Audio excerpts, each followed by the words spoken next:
Good morning all of you. आज जो हम पढ़ने जा रहे हैं आधुनिक भारतीय इतिहास की सीरीज हम लोगों ने शुरू किया है, इसे कंटिन्यू करेंगे और इसकी अगली क्लास है। आज जो हम पढ़ेंगे ईस्ट इंडिया कंपनी, अंग्रेजी ईस्ट इंडिया कंपनी का भारत में आगमन। हम लोगों ने पिछली क्लासों में देखा था यूरोपीय कंपनियों का भारत में आगमन, जिसमें हमने पहली क्लास में हम लोगों ने आधुनिक भारत के जो इसके पहले क्लासें हुई उसमें हम लोगों ने पढ़ा कि किस तरह से यूरोपीय कंपनियों का भारत में आगमन का क्रम क्या है और उनके स्थापना का क्रम क्या है। सबसे पहले पुर्तगाली आए आगमन के क्रम में, उसके बाद डच आते हैं, अंग्रेज आते हैं, उसके बाद से डेविस आते हैं, फ्रांसीसी और स्वीडिश आते हैं। इसी तरह से इन कंपनियों की स्थापना का भी क्रम हम लोगों ने पढ़ा था। केवल अंग्रेजी कंपनी दूसरे स्थान पर हो गई और स्थापना में तीसरे स्थान पर डच हो गई। बाकी सब आने का जो क्रम था वही क्रम जो है स्थापना के क्रम में भी रहा, जिसमें हम लोगों ने कंपनियों के आगमन में एक क्लास पुर्तगाली कंपनी के विषय में पढ़ा, दूसरी क्लास हम लोगों ने डच और फ्रेंच कंपनियों के विषय में पढ़ा, और आज ये जो क्लास है ये है ईस्ट इंडिया कंपनी। किस तरह से ईस्ट इंडिया कंपनी भारत में आती है और कैसे अपने साम्राज्य का विस्तार करके एक व्यापारी, एक फेरी वाला जो अपने भारत में केवल और केवल एक व्यापार के लिए आया है, किस तरह से ईस्ट इंडिया कंपनी भारत के बाकी यूरोपीय कंपनियों के भारतीय मार्केट से बाहर कर देती है और अकेले भारत के व्यापार पर आधिपत्य कर लेती है। और साथ साथ ये कंपनी व्यापारी कंपनी के साथ साथ भारत की जो है शासक बन जाती है ईस्ट इंडिया कंपनी। और यह कंपनी 1757 से कहें एक तरह से 1757 से लेकर 1857 तक ईस्ट इंडिया कंपनी भारत की शासिका रहती है, शासक बनकर रहती है। इसी के विषय में हम आज पढ़ेंगे ईस्ट इंडिया कंपनी, अंग्रेजी ईस्ट इंडिया कंपनी। अंग्रेजी कंपनी को यानी ब्रिटेन की इस कंपनी का नाम ईस्ट इंडिया कंपनी था। अंग्रेजी ईस्ट इंडिया कंपनी के विषय में समझें कि 1599 ईस्वी में कई व्यक्तियों ने मिलकर एक द एडवेंचर नामक कंपनी की स्थापना की, शुरुआत की। और ये देखें कि 1600 दिसंबर ईस्वी में इस कंपनी का पूरी तरह से निर्माण हो गया। ये कंपनी ब्रिटेन में निर्मित हुई और 1600 दिसंबर में जिस समय इस कंपनी का निर्माण हो रहा था उस समय ब्रिटेन की महारानी, बार बार एग्जाम में प्रश्न पूछे जाते हैं कि 1600 ईस्वी में ब्रिटेन की महारानी कौन थी, तो एलिजाबेथ प्रथम, याद रखेंगे एलिजाबेथ प्रथम 1600 में ब्रिटेन की महारानी थी, सम्राज्ञी थी। और उसी के समय इस ईस्ट इंडिया कंपनी का निर्माण हुआ था। 1600 ईस्वी में दिसंबर महीने में ईस्ट इंडिया कंपनी ने महारानी से पूर्वी एशिया की तरफ व्यापार करने की इजाजत मांगी। महारानी ने ईस्ट इंडिया कंपनी को एक चार्टर दिया। ये चार्टर क्या होता है अगली क्लासों में हम पढ़ेंगे, आगे पढ़ेंगे। जब चार्टर अधिनियम पढ़ेंगे तो समझेंगे। यहां शॉर्ट में समझ लेते हैं कि ब्रिटिश पार्लियामेंट यानी ब्रिटिश महारानी ने जो है इस कंपनी को ये 15 वर्ष तक पूरब के क्षेत्र में, पूर्वी एशियाई क्षेत्र में व्यापार करने की इजाजत दी, लाइसेंस दिया। कितने वर्ष के लिए? 15 वर्ष के लिए, कि आप 15 वर्षों तक इन नियमों के अनुसार, इन्हीं शर्तों पर जाकर आप व्यापार करेंगे और इस व्यापार करने के लिए आपको कुछ न कुछ जमा करना पड़ेगा ब्रिटेन की महारानी के खजाने में। हो गया।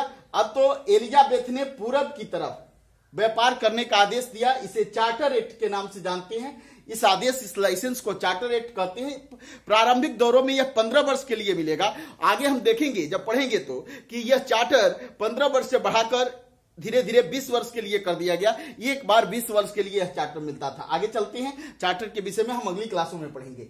अब यहां देखें कि 1600 में भारत का बादशाह कौन था। प्रश्न पूछा जाता है कि जिस समय यह कंपनी ब्रिटेन से भारत के लिए चली उस समय भारत का बादशाह कौन था, तो उस समय भारत के बादशाह अकबर थे, मुगल बादशाह अकबर। अकबर महान अपने जो है साम्राज्य और अपनी धार्मिक असहिष्णुता के नीति के लिए जाने जाते हैं। तो अकबर का टाइम पीरियड आप जानते ही होंगे, पिछली क्लासों में हमने पढ़ा था 1556 से लेकर 1605 ईस्वी तक मुगल बादशाही रहती हैं। 1600 ईस्वी में ईस्ट इंडिया कंपनी भारत आती है, जिस समय भारत के बादशाह जो हैं अकबर हैं। एलिजाबेथ का एक पत्र लेकर अकबर के दरबार में ईस्ट इंडिया कंपनी के मुजाबिल जो व्यापारी हैं वो आ रहे हैं। लेकिन जब तक यह ईस्ट इंडिया कंपनी भारत में आती है तब तक 1605 ईस्वी तक जो है अकबर की मृत्यु हो गई होती है और भारत का शासक मुगल बादशाह जहांगीर रहती हैं। तो आगे देखेंगे हम कि 1600 में ईस्ट इंडिया कंपनी इंडोनेशिया कहां चली गई। 1601 में यह इंडोनेशिया चली गई और वहां पर यह कंपनी मसाले का व्यापार कर रही है। किस चीज का? मसाले का व्यापार कर रही है। भारत में आई, लेकिन यह पूरा जो है कहां चली गई, ये व्यापारी कहां चले गए?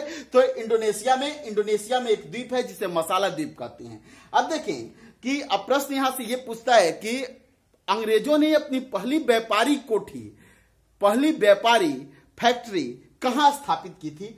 प्रथम प्रयास फैक्ट्री स्थापित करने का 1608 ईस्वी में कैप्टन हॉकिंस के प्रयासों से। एक प्रश्न यहां से और पूछा जाता है कि मुगल बादशाह या मुगलों के दरबार में जाने वाला प्रथम अंग्रेज कौन था? तो यह कैप्टन हॉकिंस प्रथम अंग्रेज है। यह जो मुगल साम्राज्य के बंदरगाह सूरत में अपना कदम रखता है हॉकिंस। और हॉकिंस तुर्की और फारसी भाषा का विशेषज्ञ है। अंग्रेजों का मानना है, ईस्ट इंडिया कंपनी का मानना है कि जहांगीर उस समय जो है तुर्की और फारसी भाषा का विशेषज्ञ है और हॉकिंस को इसीलिए भेजा है इन लोगों ने कि हॉकिंस उसकी भाषा में उससे बात कर सके। तो 1608 ईस्वी में हॉकिंस किसके दरबार में जाता है? तो जहांगीर के दरबार में। अंग्रेजों ने सबसे पहले किस मुगल शासक के दरबार में गए? तो याद रखेंगे जहांगीर के दरबार में गए। क्लियर है?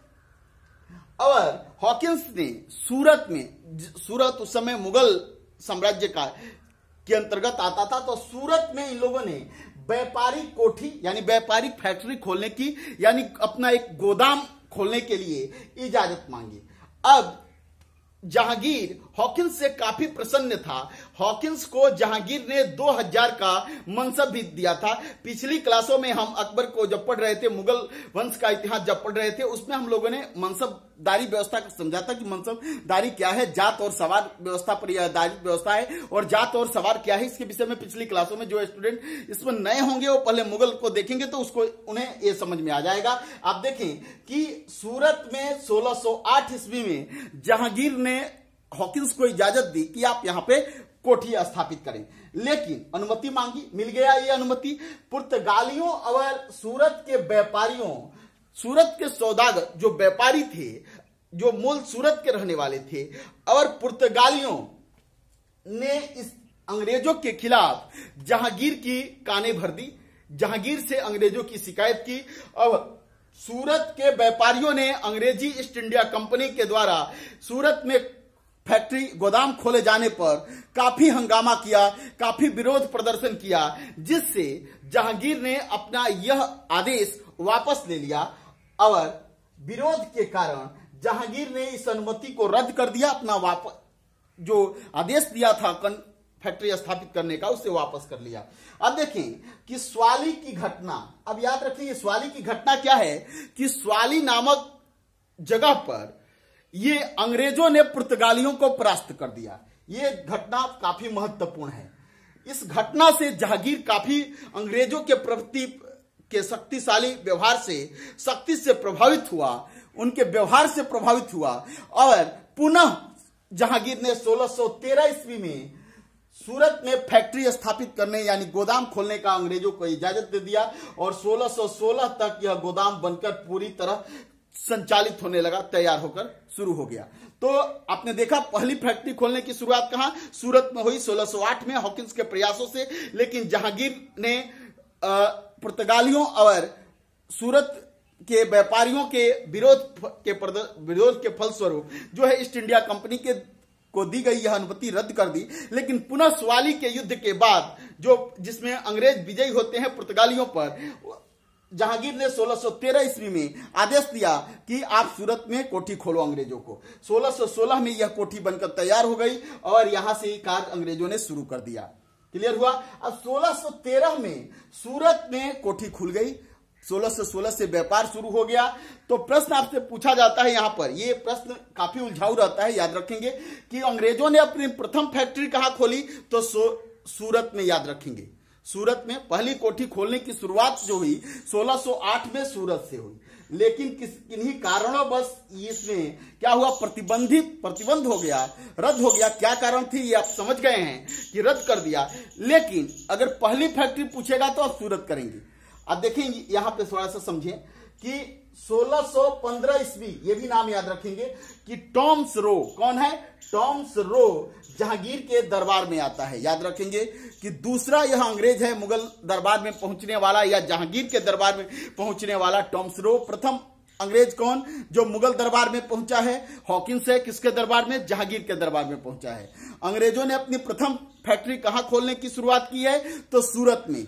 किससे इजाजत मांगी है? तो मुगल बादशाह जहांगीर से। किसके प्रयासों से यह आदेश मिला, अनुमति मिला है अंग्रेजों को? तो हॉकिंस के प्रयासों से। क्लियर हुआ? अब देखिए 1611, ये भी डेट काफी महत्वपूर्ण है।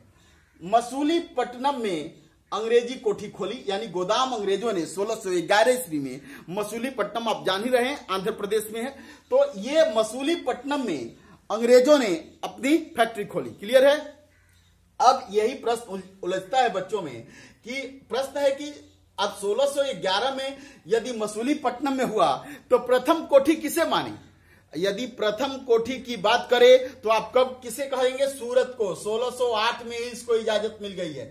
क्लियर? यहां कुछ काम शुरू हो गए थे सूरत में, लेकिन वहां के जो है व्यापारियों और पुर्तगालियों के जो है षड्यंत्रों के फलस्वरूप, विरोध के फलस्वरूप क्या हुआ कि यह रद्द कर दिया जहांगीर ने, लेकिन पुनः 13 में खोल दिया इसे और 16 से ये एक्टिव हो गया।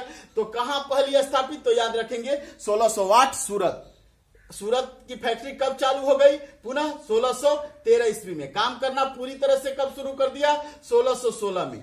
क्लियर हुआ? तो ये दूसरी फैक्ट्री है मसूलीपट्टनम 1611 में। ये याद रखेंगे 1632 का गोल्डन फरमान। ये क्या है? 1632 का सुनहरा फरमान। इसी को हम इतिहास में गोल्डन फरमान के नाम से जानते हैं। गोलकुंडा के शासक से अंग्रेजों ने, गोलकुंडा के सुल्तान द्वारा अंग्रेजों को 5000 पेगोड़ा वार्षिक पे व्यापार की अनुमति मिल गई।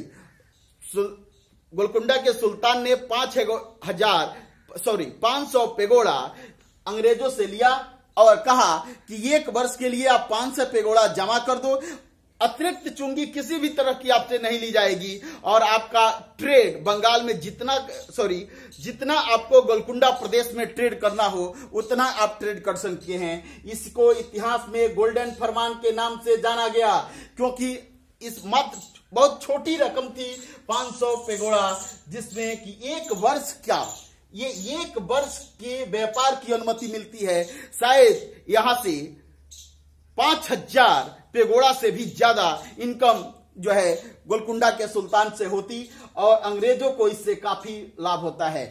इसे गोल्डन फरमान कहते हैं, सुनहरा फरमान कहते हैं। गोलकुंडा के शासक ने दिया था 1632। बार बार प्रश्न पूछा जाता है कि अंग्रेजों ईस्ट इंडिया कंपनी को गोल्डन फरमान किसके द्वारा दिया गया? तो गोलकुंडा के सुल्तान के द्वारा। कब मिला? तो क्या कब मिलता है? 1632 में। क्या है? तो 500 पेगोड़ा आप वार्षिक जमा कर दीजिए और पूरे वर्ष जितना मन करे उतना व्यापार कीजिए गोलकुंडा क्षेत्र के साथ। अब देखें 1639 ईस्वी, ये काफी महत्वपूर्ण प्रश्न है। मद्रास चंद्रगिरी के शासक से, मद्रास उस समय चंद्रगिरी के शासक के अधीन आता था। जो चंद्रगिरी के शासक से अंग्रेजों ने मद्रास को जो है मद्रास में व्यापार करने और मद्रास में एक कोठी खोलने की इजाजत ली और यहां पर फोर्ट सेंट जॉर्ज का निर्माण कराया। बार बार प्रश्न पूछता है कि अंग्रेजों की कोठी फोर्ट सेंट जॉर्ज कहां स्थापित हुई थी? तो मद्रास में। चंद्रगिरी के शासक से इजाजत लेकर यहां निर्माण किया और इस कोठी की किलेबंदी भी कराई। अब देखें कि फ्रांसीसी डे, ये भी नाम काफी महत्वपूर्ण है। फ्रांसीसी डे को चंद्रगिरी के शासक द्वारा मद्रास में फैक्ट्री खोलने की इजाजत मिली थी। किसे मिली थी? फ्रांसीसी डे को फोर्ट सेंट जॉर्ज बनाने की इजाजत दी थी। किसने? चंद्रगिरी के शासक ने। 1698 कंपनी ने 1300 रुपये में सुतनौती, कालीघाट और गोविंदपुर, ये नाम याद रखेंगे।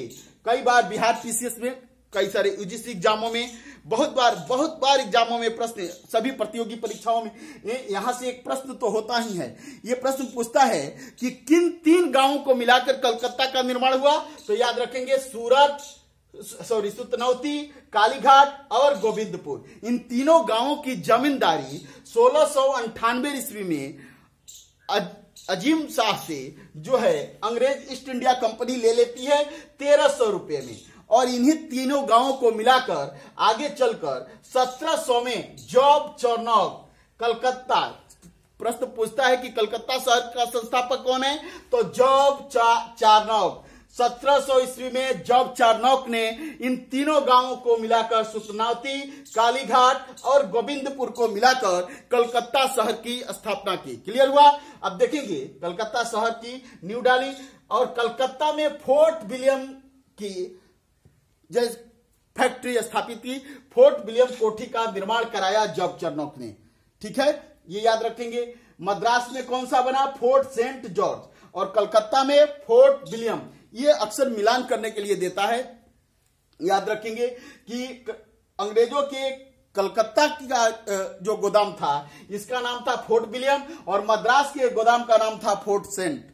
क्लियर। किन तीन गांवों को, तो सुतनौती, गोविंदपुर और कालीघाट को मिलाकर कलकत्ता शहर का निर्माण हुआ। कब मिली इसकी जमींदारी अंग्रेजों को, 1698 ईस्वी में। कितने रुपये में, 1300 रुपये में। आगे देखें 1717 का फरमान, फर्रुखसियर का फरमान, इसे मैग्ना कार्टा कहते हैं अंग्रेजी शासन के लिए। यह मैग्ना कार्टा फरमान था। 1717 में मुगल बादशाह फर्रुखसियर ने मात्र 3000 रुपये वार्षिक पर बंगाल के व्यापार को फ्री कर दिया कि 3 वर्ष 3000 रुपये आप मुगल बादशाह के जमा कीजिए, और पूरे वर्ष किसी भी अतिरिक्त चुंगी दिए बगैर बंगाल के साथ आप व्यापार करें। यह भी एक जो है बहुत बड़ा फरमान था। इससे अंग्रेजी ईस्ट इंडिया कंपनी जो है काफी ताकतवर हुई।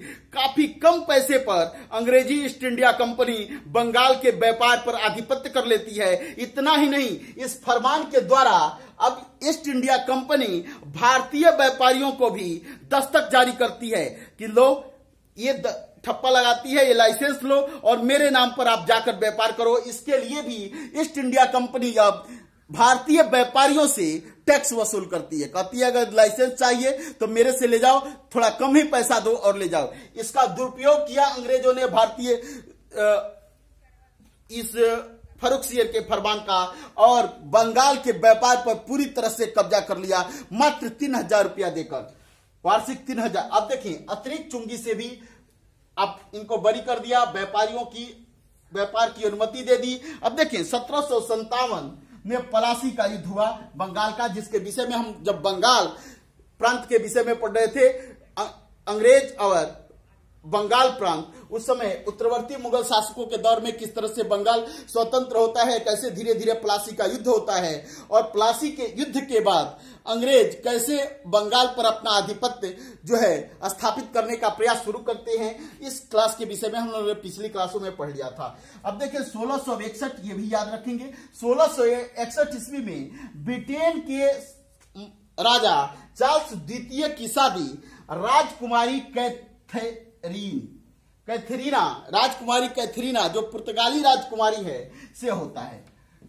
1761 ईस्वी में पुर्तगालियों ने मुंबई, जिसे उस समय बंबई कहते थे, बंबई को दहेज में दिया। 1761 ईस्वी में पुर्तगालियों ने चार्ल्स द्वितीय को बंबई दहेज में दे दिया, और 1661 ईस्वी में, और 1668 ईस्वी में चार्ल्स द्वितीय ने 10 पाउंड, कितना, 10 पाउंड वार्षिक लेकर ईस्ट इंडिया कंपनी को जो है मुंबई दे दिया। कैसे, पहले मुंबई पुर्तगालियों के पास था, पुर्तगाली राजकुमारी कैथरीना की शादी चार्ल्स द्वितीय से हुई, चार्ल्स द्वितीय को पुर्तगालियों ने दहेज स्वरूप ये मुंबई दे दिया। मुंबई जो है ब्रिटिश इंग्लैंड के जो शासक हैं, राजा हैं चार्ल्स द्वितीय ने ईस्ट इंडिया कंपनी को 10 पाउंड में वार्षिक की दर से मुंबई दे दी। क्लियर हो गया। मुंबई किस तरह से अंग्रेजों के पास आया, यहां से भी प्रश्न खूब पूछे जाते हैं कि मुंबई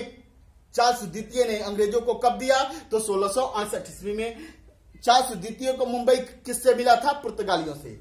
अब देखें 1764 का बक्सर युद्ध होता है, और बक्सर के युद्ध के बाद आपने देखा पिछली क्लासों में हम लोग जब बंगाल पढ़ रहे थे, यदि आप इस चैनल पर नए होंगे तो आधुनिक भारतीय इतिहास की सीरीज को देखेंगे, जिसका टॉपिक है बंगाल, प्लासी का युद्ध और बक्सर का युद्ध। तो और बंगाल बक्सर का युद्ध वो देखेंगे, उसमें पूरा डिटेल्स पढ़ा दिया है, जिसमें 1765 की इलाहाबाद की संधि के विषय में भी हम लोगों ने पढ़ा है। उसके बाद से बंगाल पर आधिपत्य कर लिया 1764 के बक्सर युद्ध के बाद। बंगाल, बिहार और उड़ीसा पर east India company Bengal, Bihar और उड़ीसा की शासिका बन गई, दीवान बन गई 1765 के बाद। 1739 ईस्वी में मैसूर पर आधिपत्य कर लिया टीपू सुल्तान। मैसूर युद्ध के विषय में हम लोगों ने जो है मैसूर राज्य के विषय में पढ़ा और देखा कि किस तरह से हैदर अली और टीपू सुल्तान 3 आंग्ल मैसूर युद्धों के बाद चतुर्थ आंग्ल मैसूर युद्ध में टीपू सुल्तान की मृत्यु हो जाती है और मैसूर पर अप्रत्यक्ष रूप से जो है शासन जो है ईस्ट इंडिया कंपनी का हो जाता है। हैदराबाद 1748 ईस्वी में बेलेजली की सहायक संधि के द्वारा हैदराबाद को अंग्रेजों ने अपने कब्जे में कर लिया, अधीन कर लिया। 1718 ईस्वी में मराठा क्षेत्र को मराठा क्षेत्र पर पूरी तरह से आधिपत्य कर लिया अंग्रेजों ने। इसके विषय में भी हम लोगों ने मराठा साम्राज्य जब पढ़ा था पिछली क्लासों में, उसमें देखा कि किस तरह से पेशवाओं के समय में 1802 ईस्वी में पेशवा के पद को पेंशन भोगी बना देता है वेसिन की संधि के द्वारा। और 1818 में जिस समय बाजीराव द्वितीय पेशवा हैं, पूरी तरह से ईस्ट इंडिया कंपनी पेशवाओं की कहानी को खत्म करके मराठा साम्राज्य पर अपना शासन संचालित करने लगती है। 1843 ईस्वी में पंजाब के शासक दिलीप सिंह से पंजाब को जो है ईस्ट इंडिया कंपनी ने हड़प कर ईस्ट इंडिया कंपनी के साम्राज्य का हिस्सा बना लिया। बेदरा के युद्ध के द्वारा हम लोगों ने पिछली क्लासों में जब डच और फ्रांसीसी पढ़ रहे थे तो हमने देखा कि बेदरा के युद्ध के द्वारा डचों को भारतीय व्यापार से बाहर कर दिया ईस्ट इंडिया कंपनी ने। उसके बाद से गांडीवास के युद्ध से 1760 में फ्रांसीसियों को बाहर कर दिया भारतीय व्यापार से। और ईस्ट इंडिया कंपनी धीरे धीरे जो एक व्यापारी कंपनी थी, एक कहे तो एक फेरी वाले ने, एक सामान बेचने वाले ने, घर घर गांव गांव घूमकर सामान बेचने वाला, धीरे धीरे समय के साथ जो है भारत का अब शासक बन जाता है। जो कभी भारतीय शासकों से आदेश लेता है उस क्षेत्र में व्यापार करने के लिए, अब वो आदेश देने वाला बन गया।